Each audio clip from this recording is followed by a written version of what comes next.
बुधवार को बीजेपी के प्रदेशाध्यक्ष मोहनलाल बड़ोली भिवानी पहुंचे थे। भिवानी में उन्होंने कार्यकर्ताओं की बैठक को संबोधित किया और उसके बाद पत्रकार वार्ता की।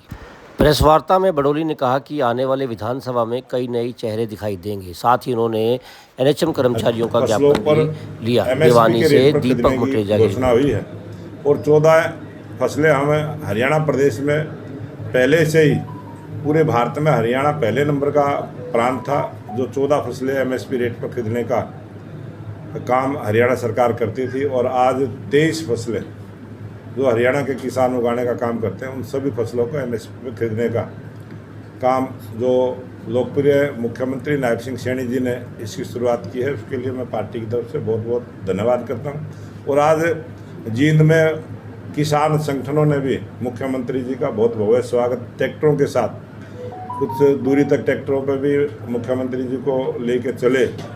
एक बहुत ही बढ़िया वातावरण आज हरियाणा प्रदेश में बना है। और आज बहनों के लिए भी जो योजनाएं हमारी सरकार ने चालू की है और लोकप्रिय प्रधानमंत्री नरेंद्र मोदी जिन्होंने लोकसभा, राज्यसभा और विधानसभा में भी आने वाले जो 2000 नई परिसीमन के बाद जब चुनाव होंगे उसमें भी 33% का आरक्षण महिलाओं को देने का काम किया है।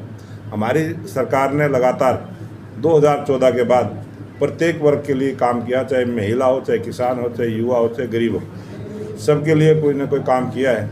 और उसी का परिणाम है कि देश की जनता ने तीसरी बार भारतीय जनता पार्टी की स्पष्ट बहुमत की सरकार लोकप्रिय प्रधानमंत्री नरेंद्र मोदी जी के नेतृत्व में बनी है। और आने वाले समय में जब विधानसभा के चुनाव हरियाणा प्रदेश में होंगे, हरियाणा प्रदेश में भी नायब सिंह सैनी जी के नेतृत्व में भारतीय जनता पार्टी की डबल इंजन की सरकार तीसरी बार हरियाणा प्रदेश में भारतीय जनता पार्टी की बनेगी। कुछ भी कह सकता है लेकिन जिम्मेवार आदमी सब जानता है क्या कारण है, लेकिन ऐसे कामों में भी जो राजनीति करते हैं वो देश हित में नहीं है। एनएचएम कर्मचारी लगातार धरना प्रदर्शन कर रहे हैं, आपको भी ज्ञापन पत्र दिया गया है।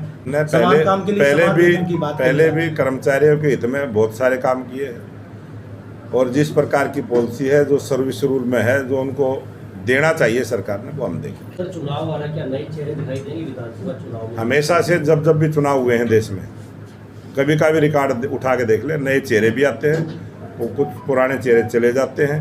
और ये एक प्रक्रिया है, जैसे प्रकृति का नियम है नए लोगों का आगे आना, इसी प्रकार से राजनीति में कुछ लोग नए आ जाते हैं। भारतीय जनता पार्टी अपने दम पर हरियाणा प्रदेश में चुनाव लड़ रही है। और जो आपने चर्चा की है हलोपा, एक 5 वर्ष से वो पार्टी हमारे साथ रही है, एक विधायक है और बहुत बड़ी पार्टी नहीं है कि बहुत बड़ा कोई उसका गठबंधन होने वाला है या बहुत सारी सीटों पर वो डिमांड कर रहे हैं। उनका भाई हमारे कमल के फूल पर चुनाव लड़ चुका है, वो एक पार्टी है उनकी, वो अपनी पार्टी में रह के हमारे साथ काम करेंगे। लेकिन सर कांग्रेस तो कह रही है कि लोकसभा में बीजेपी आप और विधानसभा में साफ। वो कांग्रेस पार्टी कुछ भी कह सकती है लेकिन जनता उसका जवाब देगी। सर, लोकसभा में 5 सीटें ही मिल पाई थी, बीजेपी को 5 आई थी, कांग्रेस को भी 5 आई थी। क्या मानते हो सर कि विधानसभा बहुत सारे ऐसे चुनाव पहले भी हुए हैं कि 5 सीटें भारतीय जनता पार्टी की रही, 5 दूसरी पार्टियों की रही। बहुत सारे चुनाव ऐसे होते हैं कि 6 महीने पहले रिजल्ट कुछ होता है, उसके बाद कुछ होता है। ये तो लोगों की मर्जी है, लोग किसको वोट देंगे, किस आधार पर देंगे। बहुत सारे समीकरण चुनाव में होते हैं और लोग उसका फैसला करेंगे। हरियाणा प्रदेश की जनता ने मन बना लिया कि आने वाले समय में भारतीय जनता पार्टी की स्पष्ट बहुमत की सरकार हरियाणा प्रदेश में बनेगी। सर, कितने कर्मचारी संगठन थे या सरपंच थे, कितने सभी पंचायतें आज भारतीय जनता पार्टी के साथ है, सभी संगठन भारतीय जनता पार्टी के साथ है। सबको इसी बात का विश्वास भी है कि भारतीय जनता पार्टी सबकी भलाई के लिए काम करेगी, ये सबको विश्वास। जो आदमी कुछ भी काम नहीं करता वो हमेशा हिसाब मांगता है, चाहे गांव हो चाहे कोई शहर हो। अगर कोई संस्था भी है जो आदमी उस संस्था में चंदा नहीं देता वो भी हिसाब मांगता है। जिस सरकार ने लंबे समय तक यहाँ पर राज किया और कोई काम नहीं किया वो अपना जवाब जनता को दे। और हरियाणा प्रदेश की जनता ने 2014 के चुनाव में भी उनको जवाब देने का काम किया था, 2019 के में भी जवाब देने का काम किया था। अब 2024 के चुनाव में जनता उसका जवाब देगी। और जो कांग्रेस पार्टी के काले कारनामे हैं, जिस प्रकार से भ्रष्टाचार के द्वारा उन्होंने लूट मचा कर रखी, जिस प्रकार से क्षेत्रवाद, जातिवाद, परिवारवाद को बढ़ावा कांग्रेस पार्टी ने दिया, वही कांग्रेस के नेता वही कांग्रेस के आदमी वो अपने बेटे को स्थापित करने के लिए लगे हैं और कांग्रेस पार्टी की बजाय वो अपने बेटे को ही लेके आगे चल रहे हैं। उनकी ना कोई नीति है ना कोई नीति। बेसिकली वो इसी क्षेत्र की हम है, तो विनेश फोगाट हमारे देश की बेटी है और अनेक हमारे खिलाड़ियों ने देश के गौरव को बढ़ाने का काम किया है। हम प्रत्येक खिलाड़ी के साथ हैं।